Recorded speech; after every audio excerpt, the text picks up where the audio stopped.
በእነዚህ ውብ ከንፈሮችሽ ከንፈሬን ትስሚኛለሽ። አለድም ልብ ያለ ድምድም አልማራልና ተመለሰ ሄደጥምጥም ነገር ማለ ብር አይሆንም አያምር ያዝና መለሰው ካመለጠም እንዳያምር እችላለሁ። ምን አይነት ጨዋታ ነው? እድል ነው ባካ አትጎር።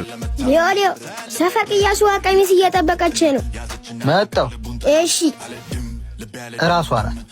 ለማንኛውም ይሄ አንተ ጋር ይቀመጥ፣ እኔ አግኝቻት እመለሳለሁ። እሺ ለማንኛውም ጠንቀቅ በላ።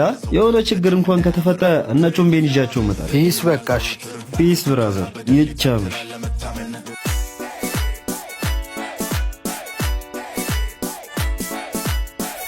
ሲኞሪታ ፈልገሽ ነበር መሰለኝ። ስንት ነው የምትፈልገው? ስንት ልክፈልህ? የተግባባን አልመሰለኝም። እኔ ገንዘብ አልፈልግም። እና ምን አባህን የፈለግከው? አትቆጫ የኔ ቆንጆ። ሰማኛለህ? ፋይሉ ባያስፈልገኝ ኖሮ እዚህ ካንተ ጋር ቆሜ አልለፋደድም ነበር።